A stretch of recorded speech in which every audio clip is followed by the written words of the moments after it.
Hey, good morning, everybody. That's my trusted videographer in the back. Good morning. Welcome to the Florence Unitarian Universalist Fellowship. My name is Sally Watts. It's so good to be with you today. At this time, I remind you to check all of your cellular devices so they don't ring, ding, or play music at an inappropriate time. November's theme is Holding History, and today's program focuses on that history.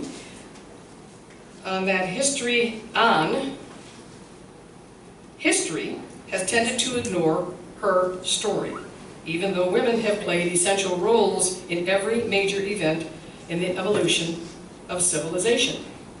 Drawing on her book, Madonna, Magdalene, and Beyond, the new edition of Mary's Power, our own Reverend Dr. Ruth Miller will help us see why this happened, how it happened, and what's next for men and women as our culture continues on its transformational path. So stay tuned. Speaking of holding history, let us remember that our history books may not have taught us this, that we are not the first to inhabit the land where we are today. That distinction goes to the first stewards of this land, the Siuslaw Indians. Let us honor with gratitude the land itself and the members of the Siuslaw tribe, past, present, and future. All right, let's officially open our service today by singing Spirit of Life. Tubi is going to lead us with this. If you can stand, it's hymn number 123 in your hymnal. The words are also in the program if you know the music. So, Tuvia, you ready?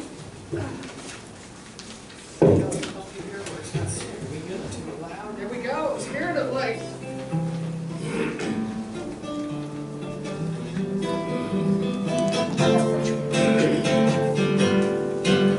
Spirit of life, come unto me, sing in my heart all the stirrings of the passion, blow in the wind, arise in the sea, the move in the hand, giving life the shape of justice. Roots hold me close, wings set me free. Spirit of life, come to me. Come to me. Come to me. He always gets his extra fragment. Come to me. Sings so fast.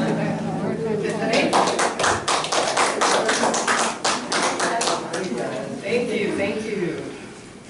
So do we have any guests with us today for the first time? Anyone? Oh my, we got two. Hi, do you want to stand and introduce yourself? No pressure. Hello everybody, my name is Judy and I'm in the process of moving to Florence. From where, Judy? Ruth has invited me to join you this morning and I'm happy to be here. Hey, welcome. Welcome, Judy.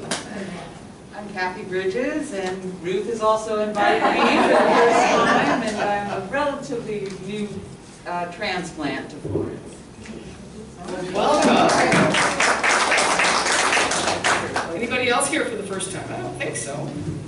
So what I have, Judy and Kathy, is a little book. It's our way of saying thank you for being here today. Thank you. It's a book of haiku by a local author, and she left us hundreds of books. To do what we want to give them to our first-time guests. So welcome to Ruth. And if you haven't done so already, and if you want to, you can fill out our nifty guest registry. And we'll make a name tag for you. We'll add you to our email newsletter and just get you identified. Ruth can help you walk through the process, okay? Thank you. And thank you, Ruth, our social pollinator. Bringing it off the street. She keeps bringing them off the street. So following today's service at 11:15, Karen, you're going to be leading our dialogue circle, hosting our dialogue circle. And Ruth Miller will be up front. So at about 11:15, we gather in a big circle up here. We continue to discuss and deepen our learning of the message today. And then after that, Ruth will lead her class on natural abundance, which explores Ralph Waldo Emerson's thoughts but put in a way where you might be able to understand them. So looking at the program, there are some events listed on the right-hand side. We've got newsletter deadline, so if you've got something you want in the newsletter. We meet at FOOF at 10 a.m. on the 10th, every Wednesday at 10 o'clock, and then we go hike somewhere. So this particular week, we're going to be hiking to Cape Mountain. Ruth will be leading a Soul Matters class beginning at 5:30 on the 16th. And just write to that email that's on there for a complete packet. It's really a wonderful opportunity to get to know other foofers in a smaller setting and more intimate way, and discussing this month's theme, which is holding history. In person and via Zoom. So Ruth will be here at the fellowship. If that's something that's not convenient for you, then there will be a Zoom link that you can join on Zoom, okay? So we'll do that the best we can. And then next Sunday we have Donna Smith here to give her service as well as her Raising Consciousness class. So that's everything for the next week. Also November is Native American Heritage and Alzheimer's Awareness Month, as well as Transgender Day of Remembrance is November 12th. That's all the news that's fit to print. Huh? 11:20. I know. I got the numbers mixed up. November 20th. So let's see, what else? Just a quick postscript. We are recording our entire service every Sunday. And we recognize there may be some of you who don't want to be recorded. So if you have a joy or a concern or an announcement you want to make, if you come forward, more than likely you're going to be on camera. Okay? If you prefer to speak from the privacy of your own chair, we'll bring the microphone to you. I want to make sure that everybody's privacy is respected. So if you come forward, just know there's a chance you're going to be on camera. Does that make sense? Yeah. Okay. Chalice lighting. I've asked Ashley if she'd come forward to light our flame. The opening words to light our chalice come from Reverend Scott Taylor, titled, "For the Memory That Heals and Holds." We light this chalice in honor of the history that holds and heals us, for the stories of heroism that inspire our own, for the faces of loved ones who have passed, in whose images we see our better selves, for reminders of those who paved the path on which we travel and blessed us with advantages we didn't even earn all on our own. These memories do not live in the past. They carve the contours of our present. They throw themselves into our futures and lure us into building a life better for all. They are here today. Look, listen, let them in. May their light guide our way. Blessed be. So we have a responsive reading. I invite Xana to come forward. It's number 464 in the back of your hymnal. It's titled "And Then" by Judy Chicago, who is an American feminist artist, art educator, and writer known for her large collective art installation pieces about birth and creation images, which examine the role of women and history. So, Xana? You all know about responsive reading, right? Yeah. Okay. Do you remember how to do this? We remember how to do this. We haven't done this in a while. That's good. All right, then I will start us off. It's called "And Then." And then all that has divided us will merge. And then compassion will be wedded to power. And then softness will come to a world that is harsh and unkind. And then both men and women will be gentle. And then both women and men will be strong. And then no person will be subject to another's will. And then all will be rich and free and varied. And then the greed of some will give way to the needs of many. And then all will share equally in the earth's abundance. And then all will care for the sick and the weak and the old. And then all will nourish the young. And then all will cherish life's creatures. And then all will live in harmony with each other and the earth. And then everywhere will be called Eden once again. powerful. Yeah. Thank you, thank you, thank you. So we do have an opening hymn. It's called, Are We Dancing Sarah's Circles? And it's hymn number 212. Tuvi is going to play it on guitar. Ruth is going to lead us with the music. So yeah, this is exciting. Are we dancing Sarah's circle? We are dancing. We are. We are. Well, are we? 1, 2, and 5. Okay, so if you want to stand and sing, or just follow along. Yeah. Number 212. 1, 3, and 5. 2 and 5. 1, 2, and 5. No, 1, 2, and 5. Don't ever listen to me. We are dancing Sarah's circle. We are dancing Sarah's circle. We are dancing Sarah's circle. Sisters, brothers, all.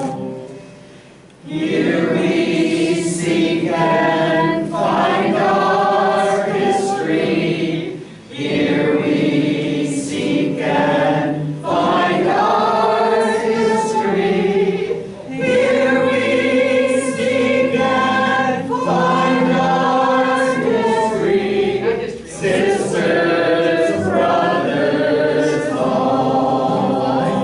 5. On and on the circles moving.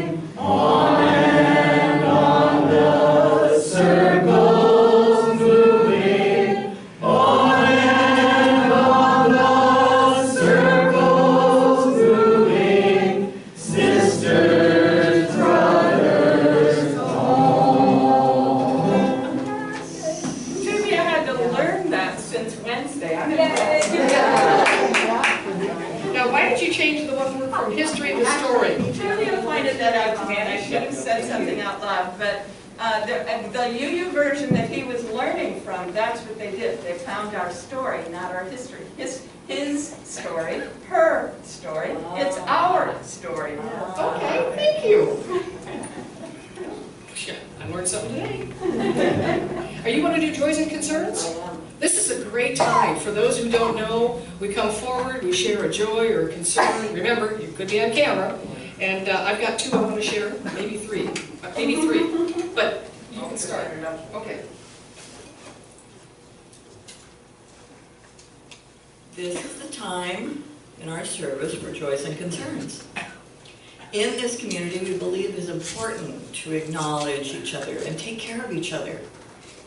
In doing so, our connections become stronger.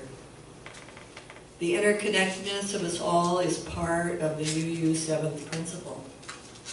We also do this to keep each other informed of important events in our lives so we can feel closer to each other and perhaps think and find ways to help each other.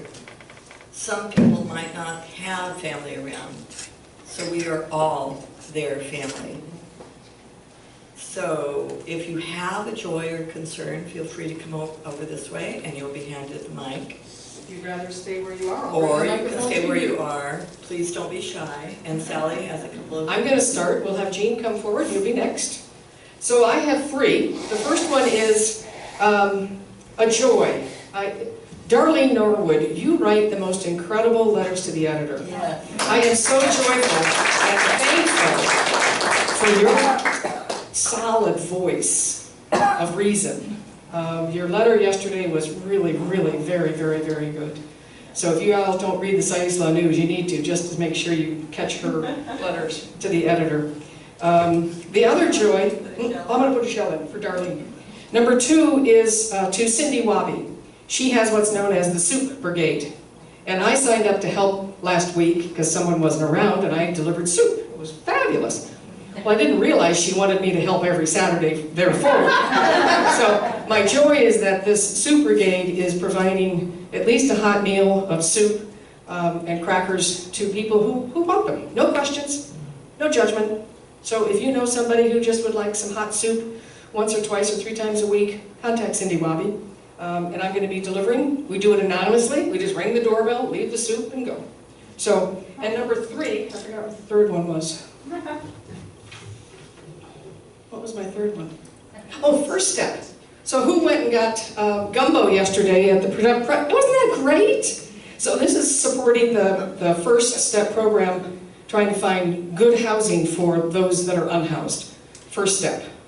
Great gumbo, and it was a pleasure to be a part of that too. So now I'm going to move over, and Jean wants to say something. You want to be on camera? Whatever. As some of you know, next Wednesday I have to have total reverse replacement shoulder surgery. Boy, is that a sentence or what? And I need, if anybody is going to, it's actually Springfield at Sacred Heart, Peace Health, if anybody is going, if you could drop me off, that'd be great. Now, a couple of you have volunteered to take me anyway, and Catherine's not here, but she did it the last time, and she didn't need to be there. So I'm just hoping somebody needs to be there, you know, run errands, do whatever, drop me off, take off. So. And then who picks you up? A friend. Okay.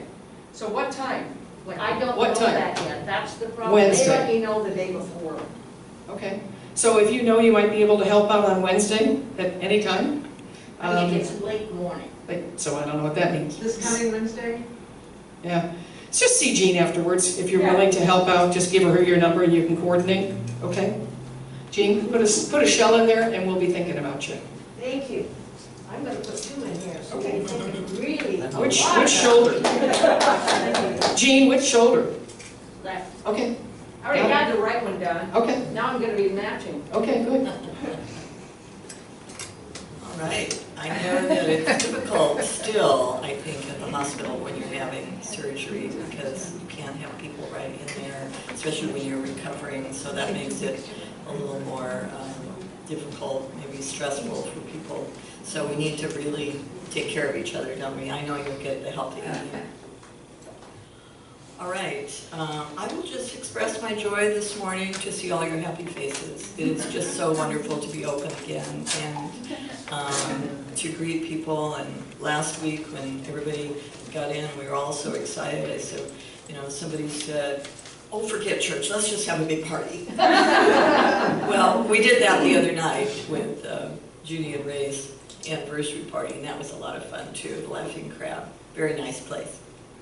So, Sally will drop a final shell for all those out there whose feelings we don't know about for any reason, for any concerns or joys that they have. We want you to know that we hold you in our hearts in equal importance. And I'll close with a quote by Christopher Paolini. It says, live in the present. Remember the past and fear not the future, for it doesn't exist and never shall. There is only now. Blessed be. That's pretty powerful. Thank you, Zan, and thank you for those who shared today. Jean, thank you. We'll be thinking about you. It's my pleasure to introduce Reverend Dr. Ruth Miller, who's going to talk with us today. I know you were supposed to do that, Zana, but you know, you didn't. I can't do it. You can't trust volunteers. Sometimes you just can't trust them. So anyway, welcome, Reverend Dr. Ruth Miller.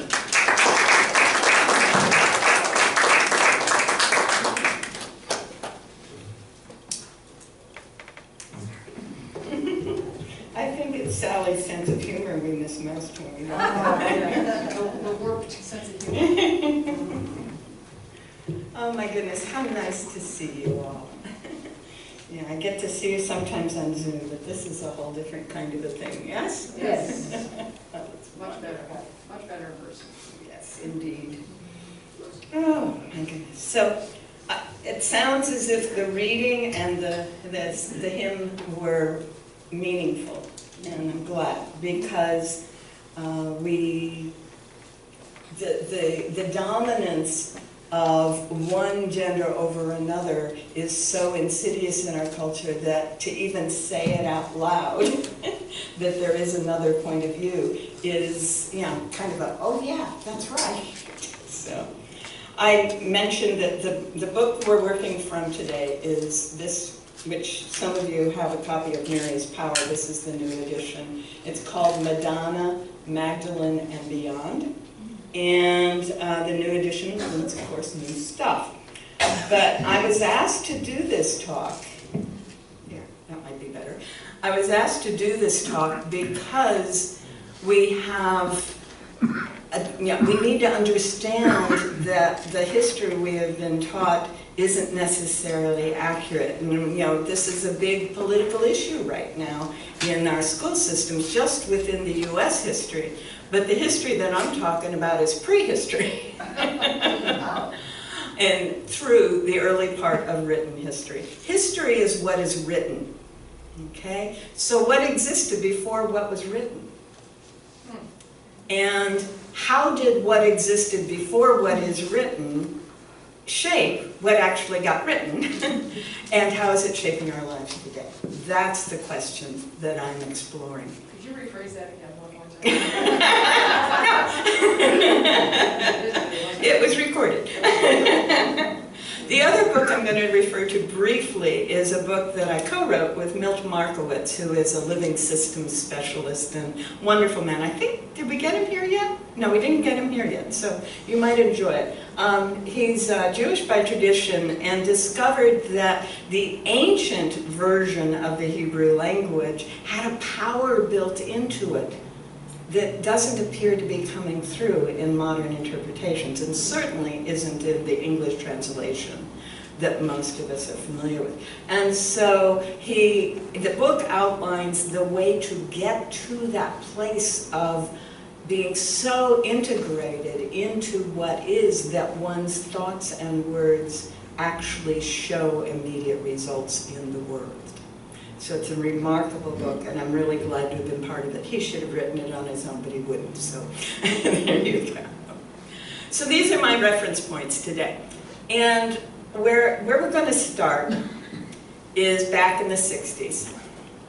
Because through the 1950s, Europe and the Americas really honestly believed that only white people who lived in cities knew anything.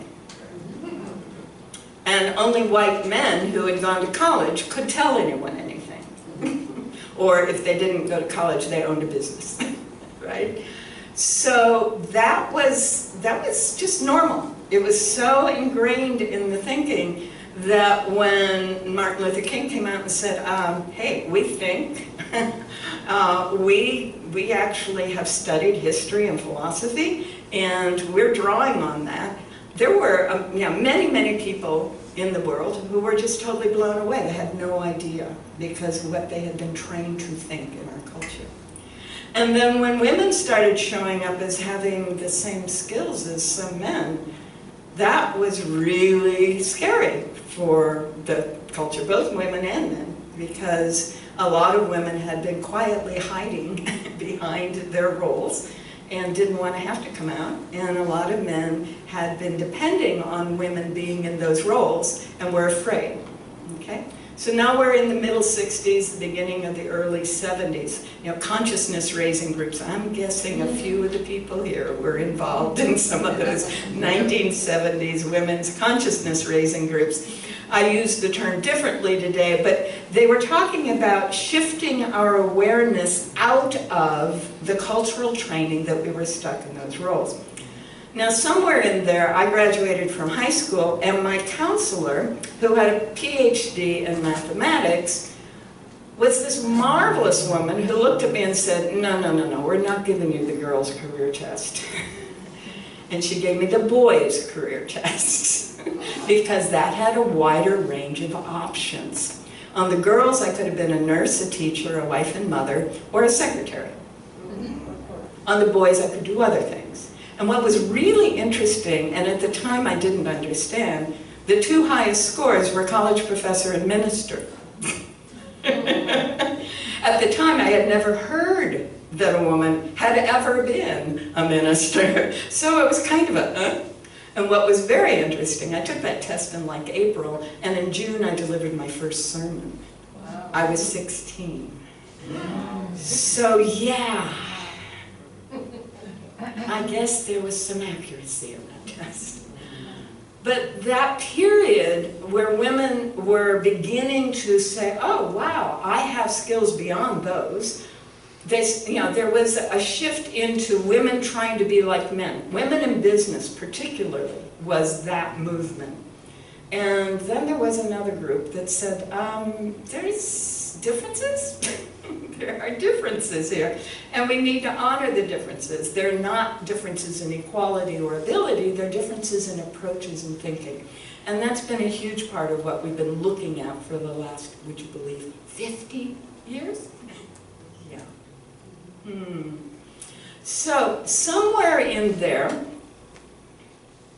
partly because of all of that, a woman became a professor of archaeology at the University of California, Berkeley. Now this woman had grown up in the area around Kosovo, Serbia, that part of the world. And she had grown up collecting these little things that would show up in, when you were gardening or whatever. If you grew up in the Southwest or the Western Oregon, Eastern Oregon, you probably collected arrowheads when you were out and about. Well, these were these little statues. And they were statues of women. And some of them were tiny and some of them were larger. In Malta, they're as big as this room. They're even bigger, taller than this. They were very big. And they were women.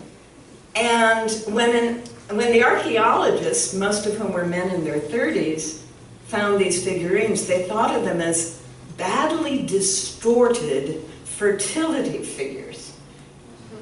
And they called them Venuses, because Venus is the ultimate goddess of fertility.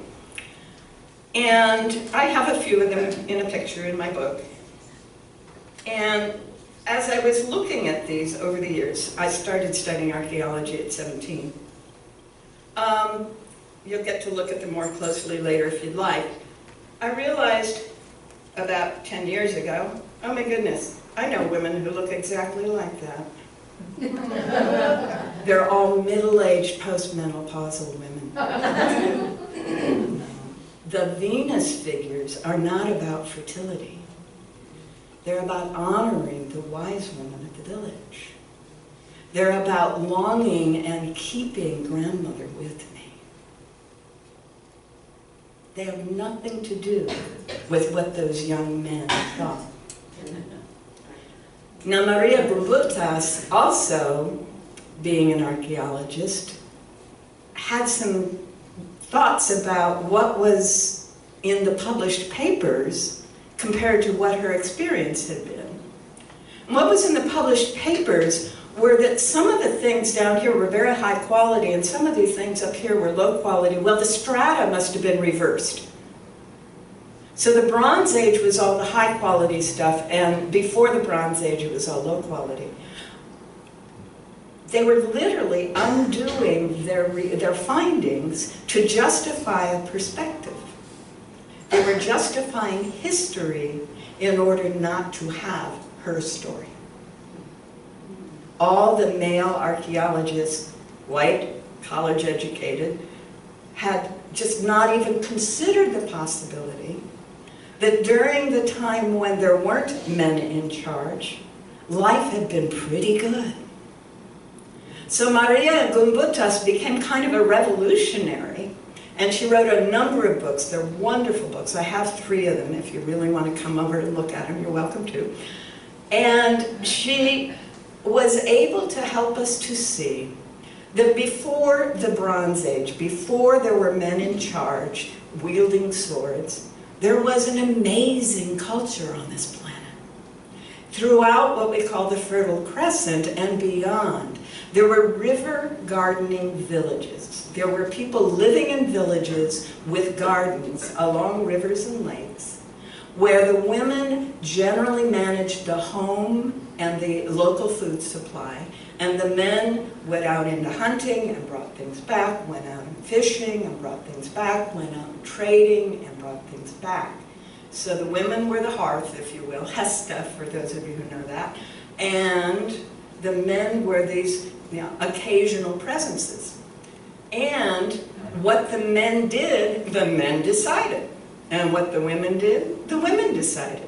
And what the women did was basically based on relationship and intuition. And what the men did was based on focused goals and objectives. So we have the feminine mind and the masculine mind. And there was this realization in those times that both of these were essential. You couldn't do one or the other. And that only when the two were married in a merger did life work, did harmony and balance exist. So the sacred marriage, the Eros Gamos, was part of the Neolithic, the late Neolithic culture. So we had separate but equal, coming together only on holy days for the Hieros Gamos, and pretty much living separately. Very unusual for a man and a woman to be together all the time. Very normal for women to be doing basically what they do, and men to do basically what they do, coming together on holy days. Very different world. And the villages that they built had running water, had latrine sewer systems, had, no air pollution because they designed the smoke to go elsewhere. On and on and on. They were very sophisticated. And the art was incredible. Some of the art that was produced during those years is absolutely phenomenal. The line, the balance, the color, the texture on the pots. And what we began to see in the pottery, what we began to see was occasionally there would be a symbol imprinted to indicate a person or a use. So we're beginning to see what later become the Aleph Bet or the alphabet. Aleph Bet is very important in here. Just beginning to see it, okay? So that period appears to have started somewhere between 20,000 and 12,000 years ago, and seems to have been continued, and in fact I have data saying that in some parts of the world it's going on today, which tells us it's a sustainable way of life, isn't it? That's a long time. And some of those villages are on the same piece of land for 20,000 years. That's pretty impressive. They've learned to keep the land alive year after year after year. And then something began to happen. Now, in that period between 20,000 and 10,000 years ago, the glaciers were receding northward. And during the glacier period, during the Ice Age, there were many very successful groups of people living on the glaciers, hunting the large glacial animals, the mammoths and so on, and keeping their villages, their people alive, and it was a very different lifestyle. It was pick up and move, kill something, feast on it for a week or so, pick up and move, that kind of a thing. But as the glaciers were retreating, there were fewer and fewer of those large animals, and part of it was how they were hunting them, but part of it was the system couldn't support them. It was global warming, and the culture was falling apart, and the earth was coming to an end, the world was coming to an end for these people. But humanity adjusts. And what began to happen is those people who had been following herds started managing herds. So along about 12,000, 10,000, 8,000 years ago, we start seeing more and more herding people, pastoralists. And they're generally in the northern mountains, the Caucasus, the Urals, up there, below the Arctic Circle, but in those northern mountains. And they are herding whatever animals they're inclined to herd. Initially, it's the big ones. It's the large cattle.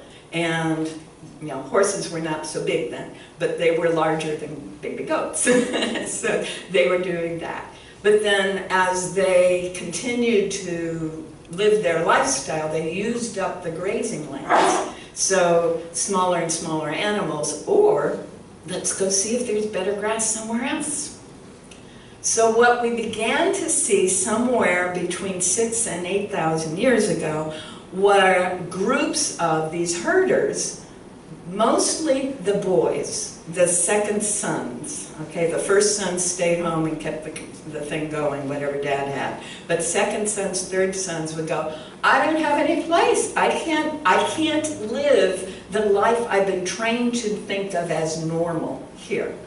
So they started going out. And as I look at the dynamics, it's about every 200 years. These guys are going out to find a new place for themselves in the world. And that every 200 years continues all the way up to George W. Bush.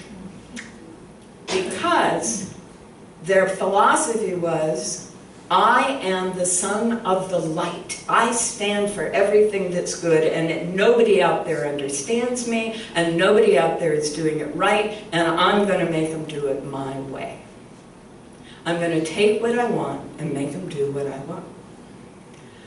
Now, I can go into the dynamics of that, and I do in some detail here, but the result was these cattle herders and horseback riders, the first cowboys, were coming out of the Caucasus and the Urals and trampling the gardens, turning them into grazing lands. They saw these lush river valleys and they went, oh good, a good place to graze my cattle.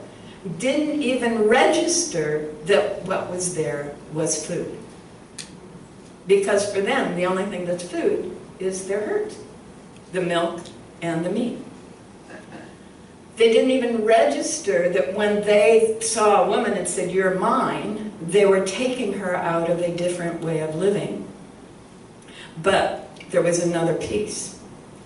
Not only were they saying, you're mine, I am the bull, you are my cow.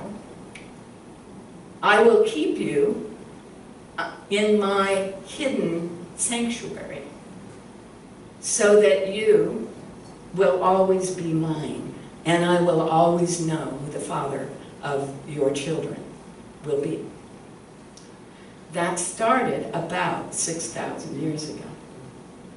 And over the next several hundred, 2,000 years, that way of doing things began to become the norm. Now we see two things, two dynamics. One is we see more and more of that down from the Caucasus into India, into Egypt, and a little bit to the east into Anatolia. But what we also see is a lot of those river gardening people saying, I'm out of here. And they go up into the northwest.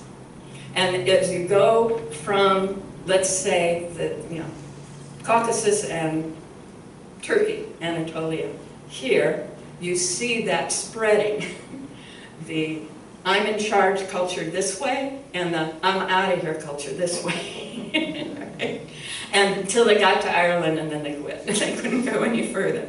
And what we see, you can actually see the gradation of the influence of the I'm in charge guys with their cows and their horses decrease as these groups go northwest. They're more intense closer to Anatolia, Turkey, and they're less and less intense as you go up there. So that's part of how we know that this is the dynamic of what happened. So her story is separate but equal, but now underneath. And what I saw when I started studying that part of the world and the culture that is still there today is the guys are still stealing wives. That's what the whole wedding procession ceremony in most of the Asian culture is about, Asian countries is about. But there's another piece. The women who are being kept separate and hidden have a separate culture. There are whole shopping malls where only women are. No man ever comes in. Can't, not allowed. There are whole shifts in the language. When I was in Egypt a couple years back, I was trying to pick up a few Egyptian phrases. You know, you try to be polite.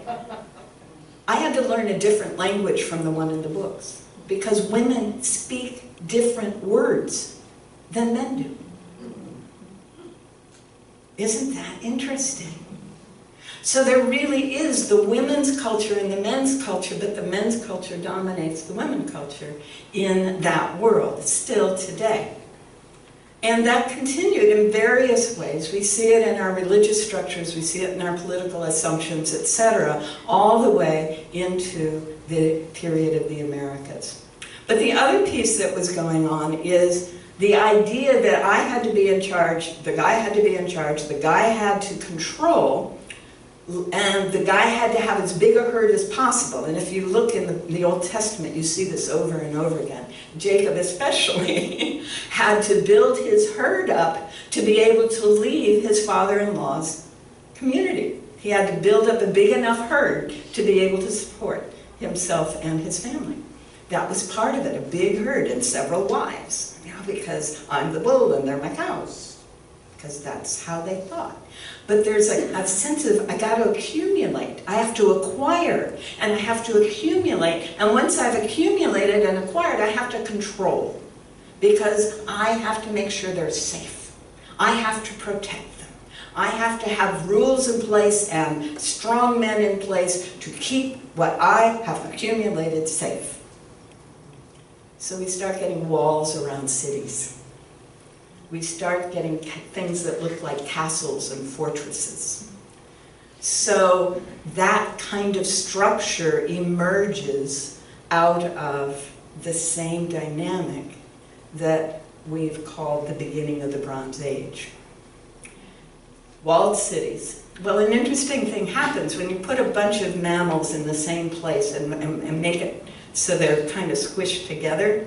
They start having an absolutely predictable dynamic, and I know a couple of you have studied this too.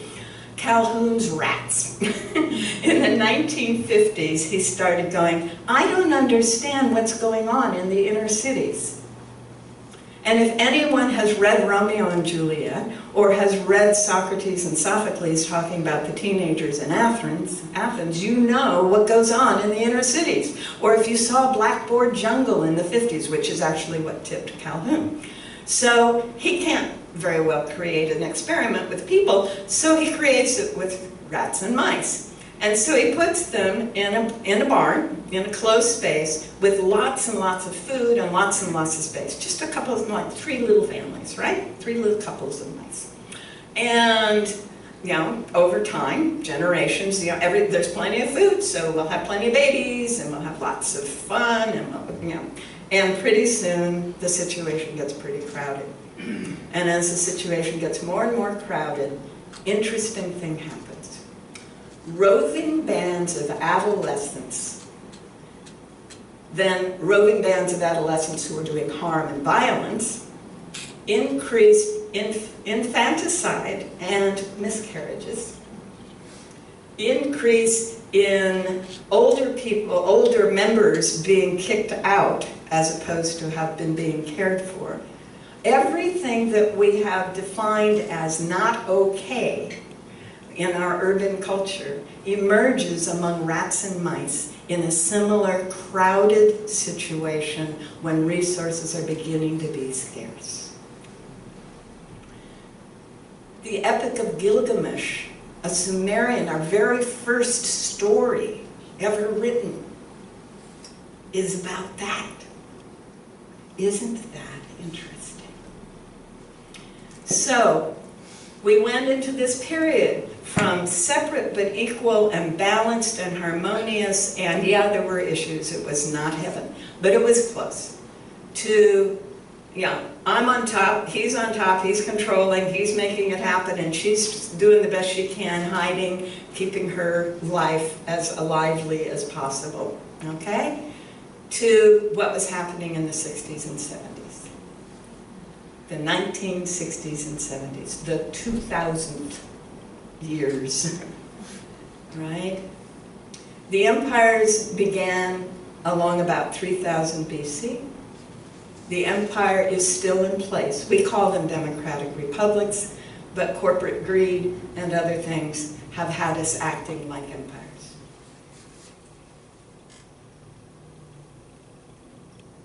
In the 60s and 70s, people of color started saying, no, we can think. We can be trusted. We are human beings too. And in the 60s and 70s, women went, I'm one too. I'm a person. Yeah. And so what began to happen was the breakdown of that pattern that was put in place 6,000 years ago. And that's where we are today. So what is emerging today, I think I'm the only one in the room in a skirt. And I'm wearing boots. Yeah. What's happened today, and we're seeing it in what we call transgender and queer, we're seeing this. Masculine and feminine coming together, and people being supported and encouraged according to their gifts, not according to their appearance. According to their talents and their intentions, not according to a role assigned them because of who they were when they were born. That's only been possible in a country like America, and the word America is as old as these stories I am telling you. America is a place where we say it doesn't matter who you were when you were born. You may become whatever you choose to be. And in the last 50 years, we have increasingly said that includes whatever your skin color was, whatever your last name is, whatever your gender was at birth. Isn't that interesting? So where are we going? This is where we've been. This is what has emerged. The breakdown of that set of assumptions that some guy has to be in charge, or some woman has to act like a guy and be in charge. Okay? That set of assumptions is dissolving around us. And it's very scary for the people who are used to it. And that's a huge part of the violence, the shouting, the raging against institutions that we're seeing in the media. It's terrifying to have the structure that I was grown up to believe in dissolve around me, whatever that structure is. A big purpose of those consciousness-raising groups in the 70s was to get women over their fear of making the shift from being protected and childlike in a relationship with a guy. A big part of what is going on now is we're starting to have that same awareness across the whole culture. And we're starting to provide opportunities for the men who were uncomfortable with this shift. And that's not a single person in this room. Every one of you made that shift, and I'm delighted. But out there, in the media, what we are seeing on the Senate floor, in the school board rooms, in city councils all over the country, county commissions, planning commissions, whatever it is, we are seeing this dynamic playing out. The fear and the anger that is expressed from the fear, from people who are terrified because the old order is dissolving around. You know, we've been raised with a dollar bill that says, "In God we trust." That was not on any American document until the 1950s. Period. Isn't that interesting? What was on all of them was Ordo Novus Seclorum, a new order for the ages. A new order for the ages. We have come to a time where we will be living many, many different ways. We already are. But there will be people, as Jeff Bezos just announced, born out there coming to visit the Earth. He's right. They'll be born on the asteroids, on the moon, on the Mars, and they'll come to visit Earth, as if we were Yellowstone Park. That was what he said. And at the same time, we will have people on Earth and elsewhere living a life that is far more like those Neolithic river gardening villages than the urban cities, the dense, congested, resource-scarce structures that we have been trained to think are normal and civilization coming from civis meaning city. To restore Earth's balance, we need to restore our balance. We need to recognize that we are all masculine and feminine. We are all anima and animus, to quote Carl Jung, and we need that sacred marriage. We need not to be compartmentalized. Over here I'm a woman, over here I'm a man. No, right? We need not to separate and project onto someone else the qualities of masculine and feminine. We need to accept them fully, each and every one of us. And as I say, in some ways I'm preaching to the choir with the people in this room. But I'm hoping that by putting it in this framework, I can give you a way that you can understand what's going on out there and maybe be useful in helping someone get through their terror as the old order gives way to the new one. Thank you very much.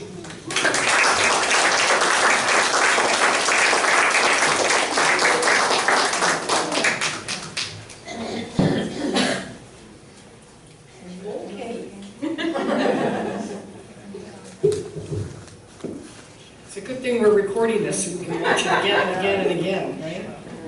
Thank you, Ruth. Thank you. Thank you. I love how you weave it back to the present, where we're going and how we can get there. Take a deep breath. So for those who've never been here before, maybe haven't been here in a while, we now move into our very special part of our service, and that is our offering. We focus last week and the next few weeks on a couple of different principles. Principle 1, as Tuvia has said, and I'm going to repeat it again, in the event of an emergency, oxygen mask will drop down, place one on your face first, then help others. This is an example of why we do that, so we can help ourselves first, so therefore we can help others. The same would apply to keeping our physical necessities operational so that FOOF can survive and thrive as a physical organization. Then share all our giving beliefs with the community. We have rent to pay, building maintenance, repairs, utilities, and new renovation expenses. All organizations have expenses, and we are no different. So today we're going to take an offering for FOOF. I invite Tuvia to come forward to talk about our second offering and principle, and to talk a little bit about KXCR, our community partner for the next 2 months. Tuvia? Principle 2 is for the second basket. Helping and supporting community interests is a way of life and ingrained into our principles. Each year, community partners are selected by congregational nomination and vote to be emphasized for a 2-month period. At that time, we educate on the significance and importance that the agency contributes to quality of life here in Florence, in terms of human need, justice, and environment. We request financial donations, volunteering generously, and sharing of any appropriate goods and items. Sally, I just have to ask you a question about this next part. Is this yours? Did you write this? Yes, no, that's not that. No, that came a long time ago. Oh, okay. Well, this is part of Principle 2, though. Before we, and we're going to introduce somebody very special in a second. I'll be reading that part. Oh, you're going to, okay. Now we got it straight. But this... You want to introduce Gigi. Oh, absolutely. Okay. KXCR, when I mention that, all the eyes open up. This is our voice.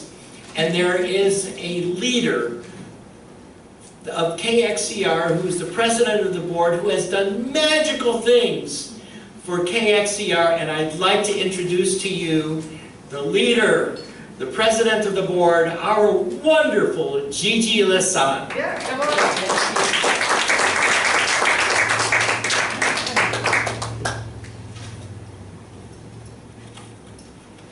She's Thank a you, fabulous Gwen. artist, too. Oh, yeah. Thank you, everyone. It is really a true honor to be here in front of you, and to have the opportunity, first of all, to thank you that we are the recipient of your offering this month and next month. I don't think you have any idea how we appreciate and how grateful we are that you are helping us to continue our vision, which is to inform, to educate, to entertain, and of course to inspire you. And you're a big part of it. And so many of you have been a great inspiration. Sally,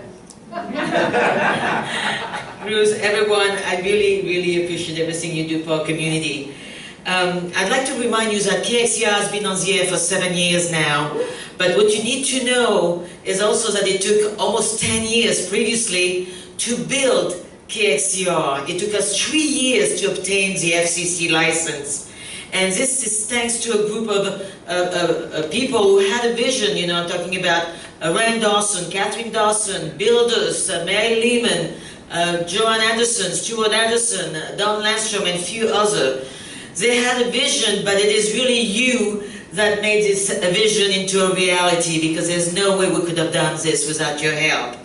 So, needless to remind you, just like here, you know, we are a volunteer-powered station radio.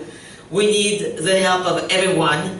We need volunteers. We have a volunteer coordinator here, Ruth Baumrocker, who's been doing an incredible job here finding us people, and we have few of our volunteers even here.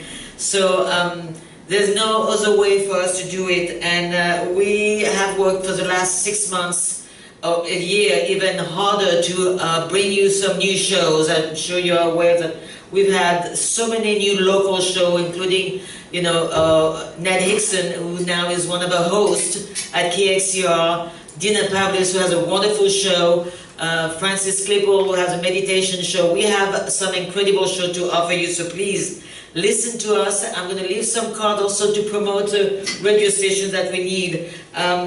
You know, when I accepted the presidency of KXCR, some people said, "Are you out of your mind? What are you thinking? You know, didn't you come here to just do your art and rest and teach, you know?" And I said, yeah, but you know what? All those people that I knew and that I love kind of begged a little bit.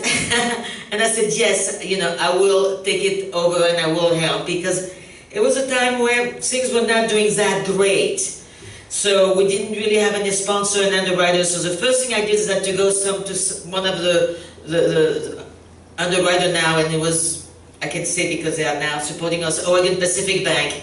And his first answer said, Gigi, you need to know that I am KXCR Bank and I know what's going on. So, you know, so I said, you know what? I'm going to beg you. I'm going to ask you to give us a chance. And I'm really good at begging, by the way. I know how to do it.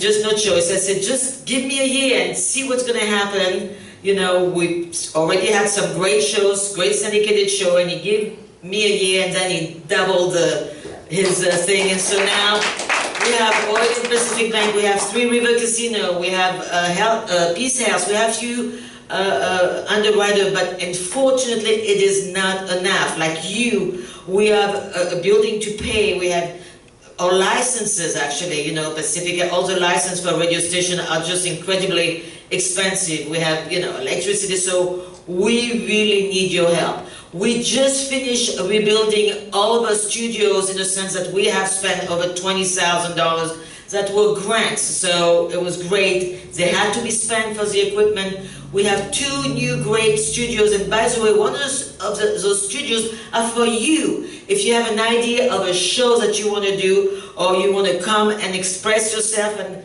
whatever you want to do, we will help you to put your own show, come once a month, talk about food, anything. So, you know, we welcome you and put anything you need, and this is a platform for you to communicate with your community. So again, I want to thank you for always thinking about KXCR, and I'm very, very grateful on behalf of KXCR. Thank you again.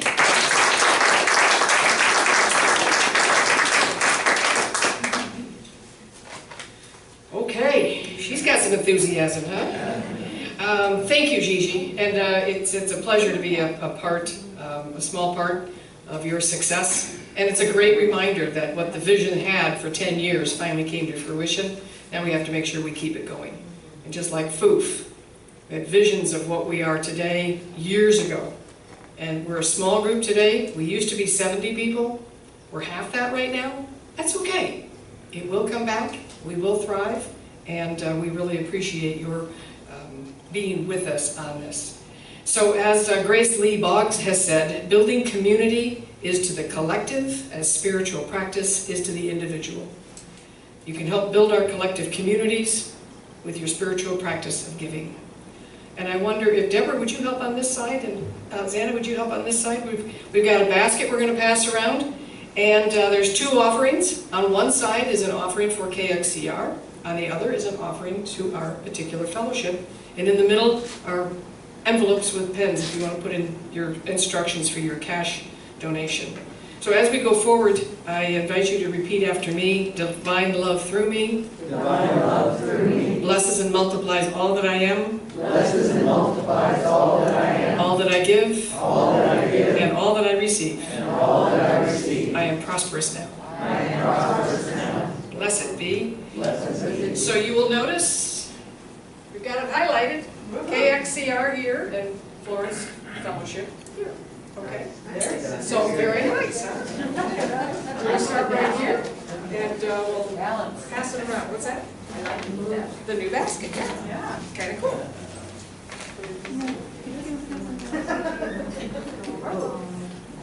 Pass it with those things looking forward. Thank you, thank you.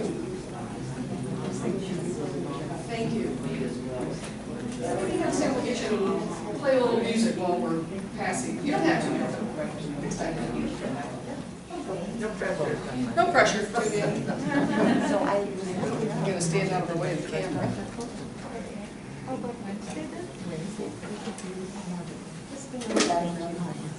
Thank you. Happy to see you. Thank you. Nice to see you. I missed you.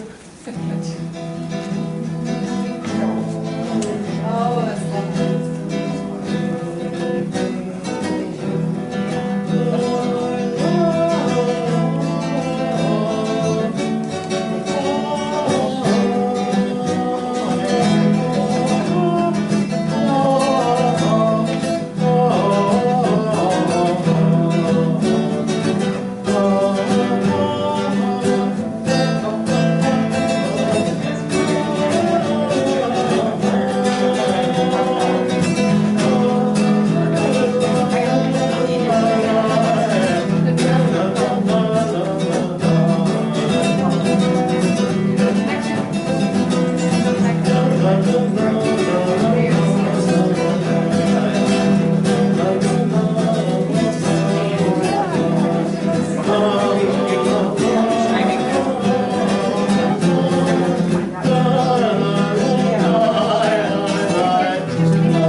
Practice of giving. It's received in grateful appreciation. So I know Tuvia had a principle 3. Let me just share it with you briefly. There's a 3rd basket that we're not passing around. After a 2-month priority has elapsed, we don't want our community partner to be forgotten. So our community partner from last month was Florence Emergency Cold Weather Shelter, right? So don't forget them. Keep remembering them and how you might be able to help them as they pursue opening those pallets to those who are cold and wet. Okay? So thank you. Yes? I just, in the blast, please be watching for information on 4 things that you can do to support KXCR. And in the blast, we're trying to provide information. Also, please know that the cold weather shelter needs your help more now than ever. So if you need to do something for somebody else who's really in need, you might want to think about them. If you have any questions about anything, please see me after our service. Thank you, Tuvia. Thank you. We're going to go to closing words and extinguishing the chalice. And I wonder, actually, you want to extinguish this? Got the little nifty thing right there. These words come from Leah Derlin Jones, titled Inspired by Our Ancestors. For those who came before us, we offer gratitude and thanks. May their memories be a blessing. May we feel surrounded by their love. As we go forth from this time and place, let us be inspired by their courage and their dreams. Let us honor them by doing the work of living boldly, loving mightily, and creating heaven on earth. Amen and blessed be. So here's the next part, is our closing song, is the peace song. The words are on the back of the program. In the past, and I would love it if you would do it again, gather around in a big circle around the chairs. You don't have to hold hands. We just like to kind of get kind of close if you need to. And we're going to sing the peace song.